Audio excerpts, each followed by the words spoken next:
ನಮಸ್ಕಾರ ಸ್ನೇಹಿತರೆ, KSP world YouTube ಚಾನಲ್ಗೆ ನಿಮಗೆಲ್ಲರಿಗೂ ಆತ್ಮೀಯ ಸ್ವಾಗತ. ನಾನು ನಿಮ್ಮ ಸ್ನೇಹಿತ ರವಿ ಮಾತಾಡ್ತಾ ಇರೋದು. ಈ ತಮ್ಮನೇಲಿ ನೋಡಿದಾಗ ಎಲ್ರಿಗೂ ಅರ್ಥ ಆಗಿರುತ್ತೆ, ಲೋಮನಾಳ ಕ್ರಿಯೆ, ಕ್ಯಾಪಿಲರಿ ಆಕ್ಷನ್.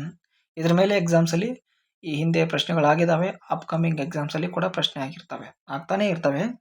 ಸೊ ನಾವು ನೋಡ್ತಾ ಹೋಗ್ಬೋದು, ದಿನನಿತ್ಯ ಜೀವನದಲ್ಲಿ ದೀಪದ ಬತ್ತಿಯಲ್ಲಿ ಎಣ್ಣೆ ಹೇಗೆ ಮೇಲಕ್ಕೆ ಇರುತ್ತೆ, ಅಥವಾ ಈ ನಮ್ಮ ಸುತ್ತಮುತ್ತಲಿ ಇರುವಂತಹ ದೈತ್ಯ ಮರಗಳು ಬೇರಿನಿಂದ ಅಷ್ಟು ಎತ್ತರದ ಎಲೆಗಳಿಗೆ ನೀರನ್ನು ಹೆಂಗೆ ತಲುಪಿಸ್ತವೆ.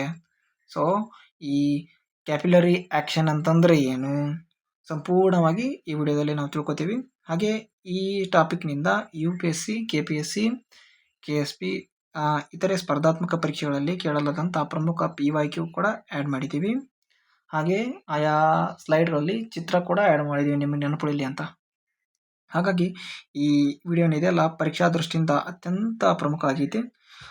ಕೊನೆಯವರೆಗೂ ಈ ವಿಡಿಯೋನ ಮಿಸ್ ಮಾಡದೆ ಕಂಟಿನ್ಯೂ ಆಗಿ ನೋಡ್ರಿ. ಹಾಗೆ ನಮ್ಮ ಚಾನಲನ್ನು ಇನ್ನು ಯಾರು ಸಬ್ಸ್ಕ್ರೈಬ್ ಮಾಡ್ಕೊಂಡಿಲ್ಲಲ್ಲ, ಎಲ್ಲರೂ ಸಬ್ಸ್ಕ್ರೈಬ್ ಮಾಡ್ಕೊಳ್ಳಿ. ಸೊ ಏನು ಲೋಮನಾಳ ಕ್ರಿಯೆ ಅಂತಂದರೆ ನೋಡ್ರಿ, ಒಂದು ದ್ರವ ಬಾಹ್ಯ ಶಕ್ತಿಯ ಅಂದರೆ ಎಕ್ಸ್ಟರ್ನಲ್ ಫೋರ್ಸ್ ಅಂದರೆ ಬಾಹ್ಯ ಶಕ್ತಿಯ ಸಹಾಯವಿಲ್ಲದೆ ಮೇಲ್ಮುಖವಾಗಿ ಕಿರಿದಾದ ಜಾಗದಲ್ಲಿ ಚಲಿಸುವುದನ್ನೇ ಲೋಮನಾಳ ಕ್ರಿಯೆ ಅಂತ ಕರಿತೀವಿ. ಈ ಕ್ಯಾಪಿಲರಿ ಆಕ್ಷನ್ ಯಾವಾಗಲೂ ಗ್ರಾವಿಟಿಯ ವಿರುದ್ಧ ಇರುತ್ತೆ. ನೋಡ್ಬೋದು, ದ್ರವವು ಗುರುತ್ವದ ವಿರುದ್ಧ ದಿಕ್ಕಿನಲ್ಲಿ ಚಲಿಸುತ್ತೆ ಅಂತ ನೋಡ್ರಿ. ಓಕೆನಾ, ಗುರುತ್ವ ವಿರುದ್ಧ ಯಾವಾಗಲೂ ಗ್ರಾವಿಟಿ ಹಿಂಗೆ ಕೆಳಗಿರುತ್ತೆ. ಸೊ ನಮ್ಮ ಗ್ರಾವಿಟಿ ವಿರುದ್ಧ ದ್ರವ ಮೇಲೆ ಚಲಿಸುತ್ತೆ. ಸೊ ಇದಿಷ್ಟು ನೆನ್ಪಿಟ್ಕೊಡ್ರಿ. ಇಲ್ಲಿ ಲೋಮನಾಳ ಕ್ರಿಯೆ ಪ್ರಮುಖ ಉದಾಹರಣೆಗಳು ನೋಡೋದಾದ್ರೆ, ನಿದರ್ಶನಗಳನ್ನು ನೋಡೋದಾದ್ರೆ ನೋಡ್ರಿ, ಇಲ್ಲಿ ಸಸ್ಯಗಳಲ್ಲಿ ನೀರಿನ ಸಾಗಾಣಿಕೆ. ಸಸ್ಯಗಳಲ್ಲಿ ನೀರ ಯಾವ ಥರ ಸಾಗಾಣಿಕೆ ಆಗುತ್ತೆ ನಾವೆಲ್ಲರೂ ನೋಡಿರ್ತೀವಿ. xylem ಮೂಲಕ ನೀರು ಸಾಗಣೆ ಆಗುತ್ತೆ. ಆಹಾರ ಯಾವ್ದ್ರ ಮೂಲಕ ಸಾಗಣೆ ಆಗುತ್ತೆ, ಫ್ಲೋಯಂ ಮೂಲಕ ಸಾಗಣೆ ಆಗುತ್ತೆ. ಸೊ ಕ್ಯಾಪಿಲರಿ ಆಕ್ಷನ್ ನಾವು ನೋಡ್ತಾ ಇದ್ದೀವಿ. ಸಸ್ಯಗಳಲ್ಲಿ ನೀರಿನ ಸಾಗಾಣಿಕೆ ಇದು ಯಾವುದಕ್ಕೆ ಉದಾಹರಣೆ ಅಂದರೆ ಕ್ಯಾಪಿಲರಿ ಆಕ್ಷನ್. ಸೊ ಸಸ್ಯಗಳ ಬೇರುಗಳು ಮಣ್ಣಿನಿಂದ ನೀರನ್ನು ಹೀರಿಕೊಳ್ಳುತ್ತವೆ. ಈ ನೀರು ಏನಿರ್ತೈತಲ್ಲ, xylem ಎಂಬ ಸಣ್ಣ ನಾಳಗಳ ಮೂಲಕ ಲೋಮನಾಳ ಕ್ರಿಯೆಯ ಸಹಾಯದಿಂದ ಮರದ ತುದಿಯವರೆಗೆ ತಲುಪುತ್ತೆ. ಹಾಗಾಗಿ ಮರಗಳು ಹಚ್ಚ ಹಸಿರಿನಿಂದ ಕಂಗೊಳಿಸ್ತಿರ್ತವೆ, ಮರಗಳು ಬೆಳಿತವೆ. ಸೊ ಇಲ್ಲಿ ನೋಡ್ಬೋದು ನೀವು xylem ಯಾವ ಥರ, xylem ಮೂಲಕ ನೀರು ಯಾವ ಥರ ಮೇಲೆ ನೀರು ಸರಬರಾಜು ಆಗುತ್ತಂತ. ಸೊ ನೆಕ್ಸ್ಟ್ ಸ್ಲೈಡ್, ದೀಪದ ಬತ್ತಿಯಿಂದ ಎಣ್ಣೆ ಮೇಲಿರುವುದು ಕೂಡ ಕ್ಯಾಪಿಲರಿ ಆಕ್ಷನ್ಗೆ ಉದಾಹರಣೆಯಾಗಿದೆ. ಸೊ ನೀವು ಚಿತ್ರ ನೋಡ್ಬೋದು, ಇಲ್ಲಿ ಒಂದು ಚಿಮಣಿ ಕೊಟ್ಟಿದ್ದೀನಿ, ಇಲ್ಲಿ ಒಂದು ದೀಪ ಕೊಟ್ಟಿದ್ದೀನಿ. ಸೊ ದೀಪದ ಬತ್ತಿ, ಈ ದೀಪದ ಬತ್ತಿ ಏನಿರುತ್ತಲ್ಲ, ಸಣ್ಣ ಈ ನೂಲು ಏನಿರ್ತಾವಲ್ಲ, ಸಣ್ಣ ಸಂದುಗಳನ್ನು ಒಳಗೊಂಡಿರ್ತವೆ. ಅಂದರೆ ಸುಮಾರು ರಂಧ್ರಗಳನ್ನು ಒಳಗೊಂಡಿರ್ತವೆ, ಹೋಲ್ಗಳನ್ನು ಒಳಗೊಂಡಿರುತ್ತೆ. ಅಂದರೆ ಈ ಹೋಲ್ ಏನಿರ್ತೈತಲ್ಲ, ಲೋಮನಾಳಗಳಂತೆ ವರ್ತಿಸಿ ತಳದಲ್ಲಿರುವ ಎಣ್ಣೆಯನ್ನ ಅಂದರೆ ಕೆಳಗಿರುವ ಎಣ್ಣೆಯನ್ನ ಮೇಲಕ್ಕೆ ಸಾಗಿಸ್ತಾವ್ರಿ. ಇದರಿಂದ ದೀಪ ನಿರಂತರವಾಗಿ ಕಂಟಿನ್ಯೂ ಆಗಿ ಉರಿಯುತ್ತೆ. ಸೊ ಎಕ್ಸಾಮ್ಸಲ್ಲಿ ಪ್ರಶ್ನೆ ಬರ್ಬೋದು, ದೀಪದ ಬತ್ತಿಯಿಂದ ಎಣ್ಣೆ ಮೇಲಿರುವುದು ಈ ಕೆಳಗಿನ ಯಾವುದಕ್ಕೆ ಉದಾಹರಣೆ ಅಂತಂದ್ರೆ ಕ್ಯಾಪಿಲರಿ ಆಕ್ಷನ್ಗೆ ಉದಾಹರಣೆಯಾಗಿದೆ. ಸೊ ಇದು ಕೂಡ ನೆನ್ಪಿಟ್ಕೊಡ್ರಿ. ನೋಡ್ರಿ, ನಾವು ಚಿತ್ರ ಕೊಟ್ಟಿದ್ದೀನಿ, ಚಿತ್ರ ಕೂಡ ನೆನ್ಪಿಟ್ಕೊಡ್ರಿ. ಇಲ್ಲಿ ನೋಡ್ರಿ, ಚಿತ್ರದಿಂದ ನೆನಪುಳಿಯುತ್ತೆ ಜಾಸ್ತಿ. ನೀವು ನೋಡಿರ್ಬೋದು, ಚಿಕ್ಕವರಿದ್ದಾಗ ಚಿಮಣಿ ಯೂಸ್ ಮಾಡ್ತಿದ್ರಿ. ಚಿಮಣಿಯಿಂದ ಒಂದು ಏನೋ ಸುತ್ತಳಿ ಎಣ್ಣೆ ಕೂಡ ಯೂಸ್ ಮಾಡ್ತಿದ್ವಿ. ಚಿಮಣಿ ಎಣ್ಣೆ ಸ್ವಲ್ಪ ಸೀಮೆ ಎಣ್ಣೆಯಲ್ಲಿ ಎದ್ದಿ ನಾವು ಚಿಮಣಿ ಎಣ್ಣೆ ಹಚ್ಚಿದ್ದು ಉದಾಹರಣೆ ಇದ್ದಾವೆ. ಸೊ ಅದು ಕೂಡ ಒಂದು ಉದಾಹರಣೆ. ಯಾವುದು ಅಂತಂದ್ರೆ ಕ್ಯಾಪಿಲರಿ ಆಕ್ಷನ್ಗೆ ಉದಾಹರಣೆ. ನೋಡ್ರಿ, ಇನ್ನು ಮೂರನೇ ಉದಾಹರಣೆ ಅಂತಂದ್ರೆ ಸ್ಪಂಜು ಮತ್ತು ಬ್ಲಾಟಿಂಗ್ ಪೇಪರ್. ಸ್ಪಂಜು ಅಥವಾ ಬ್ಲಾಟಿಂಗ್ ಪೇಪರ್ನಲ್ಲಿ ಅಸಂಖ್ಯಾತ ಸೂಕ್ಷ್ಮ ರಂಧ್ರಗಳಿರ್ತವೆ. ನೋಡ್ರಿ, ಎಣಿಸಕ್ಕಾಗಲಾರಂಥ ಸೂಕ್ಷ್ಮ ರಂಧ್ರಗಳಿರ್ತವೆ, ಗೊತ್ತಿರುತ್ತೆ. ಅಂದರೆ ಇವು ಸಂಪರ್ಕಕ್ಕೆ ಬಂದ ನೀರು ಶಾಯಿಯನ್ನು ತಕ್ಷಣಕ್ಕೆ ಒಳಕ್ಕೆ ಎಳೆದುಕೊಳ್ತಾವ. ನೋಡ್ರಿ, ಇಲ್ಲಿ ನಾವು ಯಾವುದಾದ್ರೂ ಒಂದು ಟಿ ಶರ್ಟ್ ಅಥವಾ ಶರ್ಟ್ ಮೇಲೆ ಒಂದು ಇಂಕ್ ಬಿದ್ದಾಗ ಯಾವ ಥರ ಸ್ಪ್ರೆಡ್ ಆಗುತ್ತೆ ಅಂತ ಇಲ್ಲಿ ನೋಡ್ಬೋದು. ನೀವಾಗ ಯಾವುದೋ ನಿಮ್ಮ ಕ್ಲಾಸಲ್ಲಿ ನೀವು ಕೂತಾಗ ಯಾವ ಥರ ಒಂದು ಇಂಕ್ ಚೆಲ್ಕೊಂಡಿರ್ತೀರ. ಸೊ ಯಾವ ಥರ ಸ್ಪ್ರೆಡ್ ಆಗಿರುತ್ತೆ ಅಂತ ನಿಮ್ಗೆ ಗೊತ್ತಿರುತ್ತೆ. ಸೊ ಇದು ಕೂಡ ಒಂದು ಕ್ಯಾಪಿಲರಿ ಆಕ್ಷನ್ಗೆ ಉದಾಹರಣೆ ಆಗಿದೆ. ಇನ್ನು ಕಣ್ಣಾಗ ನೀರು ಬರ್ತಿರ್ತವೆ. ಈ ಕಣ್ಣಾಗ ನೀರು ಬರೋದು ಕೂಡ ಯಾವುದಕ್ಕೆ ಉದಾಹರಣೆ ಅಂದರೆ ಕ್ಯಾಪಿಲರಿ ಆಕ್ಷನ್ಗೆ ಉದಾಹರಣೆ. ನೋಡ್ರಿ, ವಿವರಣೆ ನೋಡ್ತಾ ಹೋಗೋದ್ರೆ, ನಮ್ಮ ಕಣ್ಣುಗಳಲ್ಲಿ ಸದಾ ತೇವಾಂಶವಿರಲು ಕಣ್ಣೀರಿನ ನಾಳಗಳು ಅಂದರೆ ಟಿಯರ್ ಡಕ್ಟ್ಸ್ ಲೋಮನಾಳ ಕ್ರಿಯೆಯನ್ನು ಬಳಸ್ತಾವ. ನೋಡ್ರಿ, ಇದು ಕಣ್ಣಿನ ಮೇಲ್ಮೈಯನ್ನು ಸ್ವಚ್ಛವಾಗಿಡಲು ಸಹಾಯ ಮಾಡುತ್ತೆ ಅಂತ. ಸೊ ಇದು ಕೂಡ ಒಂದು ಉದಾಹರಣೆ ನೆನ್ಪಿಟ್ಕೊಡ್ರಿ. ಇನ್ನು ಬಟ್ಟೆಯ ಮೂಲಕ ನೀರು ಹರಡುವುದು. ಇವಾಗ ಒಂದು ಬಟ್ಟೆ ಒಂದು ತುದಿ ನೀರಾಗಿ ಎದ್ದಿರಿ ತಿಳ್ಕೊಳ್ರಿ. ಸ್ವಲ್ಪ ಸಮಯದ ನಂತರ ಆ ಅಂದರೆ ಬಟ್ಟೆ ಇರುವಂಥ ಎಳೆಗಳ ಮೂಲಕ ಅದು ಬಟ್ಟೆ ಕೂಡ ಮೇಲಿನ ಕೆಳಗಿಂದ ಮೇಲೆ ಬಟ್ಟೆ ತೊಯ್ತಾ ಹೋಗ್ತೈತಿ. ಸೊ ಇದೊಂದು ಕೂಡ ಒಂದು ಉದಾಹರಣೆಯಾಗಿದೆ. ಯಾವುದು? ಬಟ್ಟೆಯ ಮೂಲಕ ನೀರು ಹರಡುವುದು. ಯಾವುದಕ್ಕೆ ಉದಾಹರಣೆ? ಕ್ಯಾಪಿಲರಿ ಆಕ್ಷನ್ಗೆ ಉದಾಹರಣೆಯಾಗಿದೆ. ಇಲ್ಲಿ ಈ ಕ್ಯಾಪಿಲರಿ ಆಕ್ಷನ್ನಲ್ಲಿ ಎರಡು ಉದಾಹರಣೆ ಬರ್ತವೆ. ಸಂಸಕ್ತಿ ಬಲ ಅಂತ ಬರುತ್ತೆ, ಇನ್ನೊಂದು ಅಣುಶಕ್ತಿ ಬಲ ಅಂತ ಬರುತ್ತೆ. ಅಡಸಿವ್ ಫೋರ್ಸ್ ಮತ್ತು ಕೊಹೆಸಿವ್ ಫೋರ್ಸ್ ಅಂತ ಬರುತ್ತೆ. ಇನ್ನು ಸಂಸಕ್ತಿ ಬಲ ಅಂತಂದ್ರೇನು? ಇವಾಗ ಒಂದೇ ಬಗೆಯ ವಸ್ತುವಿನ ಅಣುಗಳೇನಿರ್ತಾವಲ್ಲ ಪರಸ್ಪರ ಆಕರ್ಷಣೆ ಮಾಡ್ತವೆ, ಅಂದರೆ ಅಟ್ರಾಕ್ಷನ್ ಮಾಡ್ತವೆ. ಸೊ ಉದಾಹರಣೆ ನೋಡ್ತಾ ಹೋಗೋದಾದ್ರೆ ನೀರಿನ ಅಣುಗಳು ಒಂದಕ್ಕೊಂದಕ್ಕೆ ಬಂದಿಯಾಗಿರ್ತವೆ. ಸೊ ಅಟ್ರಾಕ್ಟ್ ಮಾಡ್ತವೆ. ಸೊ ಇದೊಂದು ಉದಾಹರಣೆಯಾಗಿದೆ. ಯಾವುದಕ್ಕೆ? ಕೊಹೆಷನ್, ಸಂಸಕ್ತಿ ಬಲಕ್ಕೆ ಉದಾಹರಣೆ. ಇನ್ನು ಎರಡು ಗಾಜಿನ ಹಾಳೆಗಳನ್ನ ಒಂದರ ಮೇಲೆ ಒಂದನ್ನು ಇಟ್ಟು ಬೆರಳಿನಿಂದ ಒತ್ತಿ ಎರಡನ್ನು ಬಿಡಿಸಲು ಸಾಧ್ಯವಿಲ್ಲ. ನೀವು ನೋಡಿರ್ಬೋದು, ಯಾವಾಗಾದ್ರೂ ನೀವು ಎಲ್ಲಾದ್ರೂ ನೋಡಿರ್ತೀರ. ಇವಾಗ ಎರಡು ಗ್ಲಾಸನ್ನ ಒಂದ್ರ ಮೇಲೆ ಒಂದೇ ಚಪಟಿ ಇಟ್ಟಾಗ ಅದು ಗಾಜು ಅಷ್ಟು ಬೇಗ ಬಿಡಲ್ಲ. ಇದೊಂದು ಯಾವುದಕ್ಕೆ ಉದಾಹರಣೆ? ಸಂಸಕ್ತಿ ಬಲಕ್ಕೆ ಉದಾಹರಣೆ. ಇನ್ನು ಅಣುಶಕ್ತಿ ಬಲ ಅಂತ ಬರುತ್ತೆ, ಅಡೇಷನ್ ಫೋರ್ಸ್ ಅಂತ ಬರುತ್ತೆ. ಅಂತಂದ್ರೇನು? ಬೇರೆ ಬೇರೆ ಬಗೆಯ ವಸ್ತುಗಳು ಅಣುಗಳ ಪರಸ್ಪರ ಆಕರ್ಷಣೆ ಹೊಂದುವುದು. ಸೊ ನಾವು ನೋಡೋದಾದ್ರೆ ಇವಾಗ ಗಾಜಿನ ಹಲಗೆ ಅಥವಾ ನಾಳಕ್ಕೆ ಏನಿರ್ತೈತಲ್ಲ, ಒಂದು ನಳ ಅಂತ ಬರುತ್ತೆ. ನಾಳ ಅಲ್ಲ, ಅದು ಗಾಜಿನ ಹಲಗೆ ಅಂತ ಬರುತ್ತೆ. ಇನ್ನು ನಳಕ್ಕೆ ನೀರಿನ ಹನಿಗಳು ಅಂಟಿಕೊಂಡಂತೆ ಕಾಣುತ್ತಿರುವುದು. ಯಾವುದಕ್ಕೆ ಉದಾಹರಣೆ ಅಂದರೆ ಅಡೇಷನ್ ಅಂತ ಬರುತ್ತೆ. ಇನ್ನು ಗಿಡದ ಎಲೆಗೆ ಅಂಟಿಕೊಂಡ ಇಬ್ಬನಿ ಅಂತ ನೋಡಿರ್ತೀರ. ಚಳಿಗಾಲದಲ್ಲಿ ಈ ಗಿಡದ ಎಲೆ ತುದಿ ಇರುತ್ತಲ್ಲ, ಅಲ್ಲಿ ನೀರಿನ ಹನಿ ಇರುತ್ತೆ. ಸೊ ಅದು ಕೂಡ ಒಂದು ಉದಾಹರಣೆ ಆಗುತ್ತೆ. ಇನ್ನು ಥರ್ಮೋಮೀಟರ್ನಲ್ಲಿ ಪಾದರಸ ಕೂಡ ಅಂಟ್ಕೊಂಡಿರುತ್ತಲ್ಲ. ಸೊ ಈ ಅಡೇಸಿವ್ ಫೋರ್ಸ್ ಅಂದರೆ ಈ ಅಣುಶಕ್ತಿಯ ಗುಣವನ್ನು ಒಳಗೊಂಡಿರೋದ್ರಿಂದನೇ ಈ ಪಾದರಸವನ್ನು ಥರ್ಮೋಮೀಟರ್ನಲ್ಲಿ ಬಳಸ್ತೀವಿ.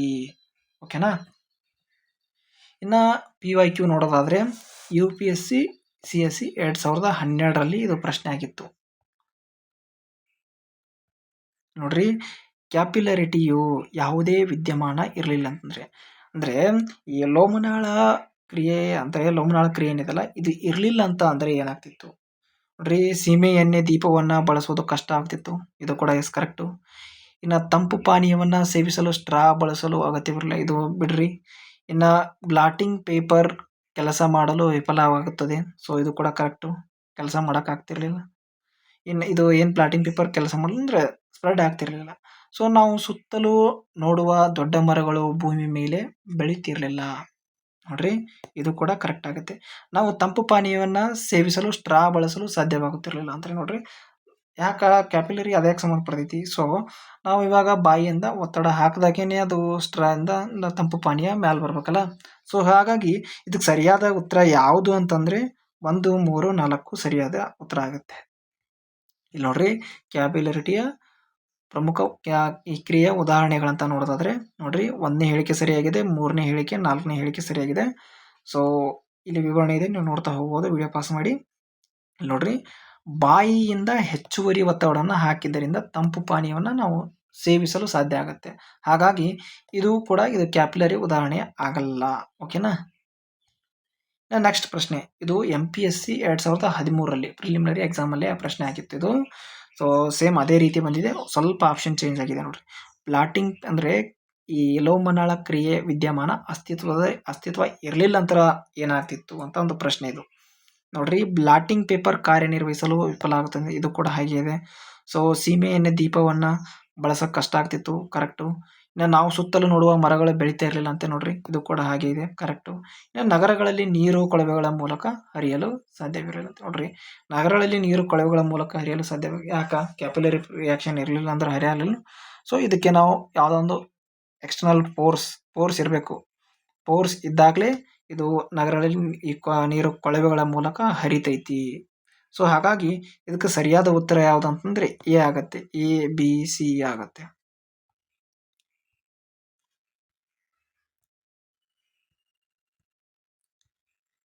ನೆಕ್ಸ್ಟ್ ನೋಡ್ರಿ, ಹೀರು ಕಾಗದವು ಶಾಹಿಯನ್ನ ಹೀರುವ ಕ್ರಿಯೆಯನ್ನ ಇದನ್ನ ಏನಂತ ಕರಿತೀವಿ? ಡೈರೆಕ್ಟ್ ಕ್ವಶನ್ ಇದು, PSI ಕ್ವಶನ್ ನೋಡ್ರಿ.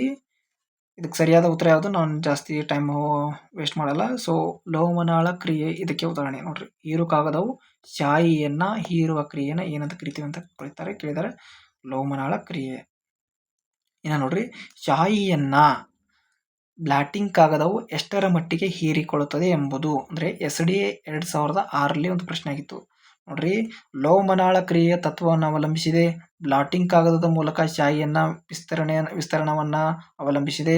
ಸೈಪನ್ ಕ್ರಿಯೆಯನ್ನ ಅವಲಂಬಿಸಿದೆ. ಶಾಯಿಯ ಸ್ನಿಗ್ಧತೆಯನ್ನ ಅವಲಂಬಿಸಿದೆ. ಸೊ ನಾವು ನೋಡ್ತಾ ಹೋಗೋದಾದ್ರೆ ಇದಕ್ಕೆ ಸರಿಯಾದ ಉತ್ತರ ಯಾವುದು? ಲೋಮನಾಳ ಕ್ರಿಯೆಯು ತತ್ವವನ್ನು ಅವಲಂಬಿಸಿದೆ ಅಂತ ಬರುತ್ತೆ. ಓಕೆನಾ? ಲೋಮನಾಳ ಕ್ರಿಯೆ ತತ್ವವನ್ನು ಅವಲಂಬಿಸಿ. ಇದಕ್ಕೆ ಸರಿಯಾದ ಉತ್ತರ ಎ ಆಗುತ್ತೆ.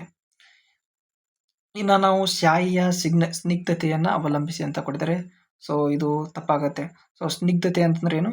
ವಿಸ್ಕಾಸಿಟಿ ಅಂತ ಬರುತ್ತೆ. ನೀವು ವಿಸ್ಕಾಸಿಟಿ ಅಂದ್ರೆ ತಿಳ್ಕೊಂಡಿರ್ಬೇಕು. ಇವಾಗ ವಿಸ್ಕಾಸಿಟಿ ಅಂತಂದ್ರೆ ಏನು? ಇವಾಗ ಆ ವಿಸ್ಕಾಸಿಟಿ ಏನು? ಈಗ ಅಥವಾ ಒಂದು ಉದಾಹರಣೆ ಹೇಳೋದಾದ್ರೆ ಎಣ್ಣೆ, ಜೇನುತುಪ್ಪ ಏನಾಗ್ತೈತಲ್ಲ, ಎಣ್ಣೆ ಜೇನುತುಪ್ಪ ಇರುತ್ತಲ್ಲ ದಪ್ಪ ಅಥವಾ ಗಟ್ಟಿ ಇರ್ತಾವೆ. ಇದರದ್ದು ಅಂದ್ರೆ ಈ ಎಣ್ಣೆ ಜೇನುತುಪ್ಪ ಇರುತ್ತಲ್ಲ ಗಟ್ಟಿ ಇರೋದ್ರಿಂದ ಅದರ ವಿಸ್ಕಾಸಿಟಿ ಜಾಸ್ತಿ ಇರುತ್ತೆ. ಆದ್ದರಿಂದ ಈ ಹರಳೆಣ್ಣೆ ಜೇನುತುಪ್ಪ ಏನಿರ್ತೈತಲ್ಲ ಪಾತ್ರೆಯಿಂದ ಬೇಗ ಸುರಿಯುವುದಿಲ್ಲ. ಅದು ಕೂಡ ನೀವು ದಿನನಿತ್ಯ ಜೀವನದಲ್ಲಿ ನೋಡ್ತಾ ಇರ್ತೀರ. ಸೊ ಆದ್ರೆ ನಾವು ಇನ್ನ ಏನು ಬರ್ತೈತಲ್ಲ, ನೀರು ಅಥವಾ ಸೀಮೆ ಎಣ್ಣೆ ಇರ್ತಾವೆ, ಅದೇ ನಾವು ಒಂದು ಪಾತ್ರೆ ಮೇಲೆ ಇಟ್ಟು ಸುರಿದಾಗ ಅದು ಬೇಗ ಸುರಿಯುತ್ತೆ. ಸೊ ಯಾವುದಕ್ಕೆ ಉದಾಹರಣೆ? ಅದು ವಿಸ್ಕಾಸಿಟಿಗೆ ಉದಾಹರಣೆ ಆಗುತ್ತೆ.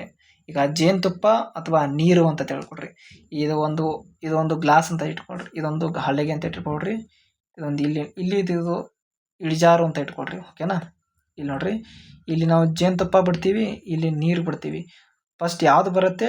ನೀರು ಫಸ್ಟ್ ಬರುತ್ತೆ. ಸೊ ಇದು ಜೇನುತುಪ್ಪ ಸ್ವಲ್ಪ ನಿಧಾನವಾಗಿ ಬರುತ್ತೆ. ಯಾಕ? ವಿಸ್ಕಾಸಿಟಿ ಜಾಸ್ತಿ ಇತ್ತಂದ್ರೆ, ಸೊ ವಿಸ್ಕಾಸಿಟಿ ಯಾವುದು? ಸ್ನಿಗ್ಧತೆ. ಜೇನುತುಪ್ಪದಲ್ಲಿ ಸ್ನಿಗ್ಧತೆ ಜಾಸ್ತಿ ಇರುತ್ತೆ, ಇಲ್ಲಿ ವಿಸ್ಕಾಸಿಟಿ ಕಡಿಮೆ ಇರುತ್ತೆ. ಹಾಗಾಗಿ ಸೊ ನೀರು ಬೇಗ ಬರುತ್ತೆ, ಜೇನುತುಪ್ಪ ಸೊಕಾಸಾಗಿ ಬರುತ್ತೆ.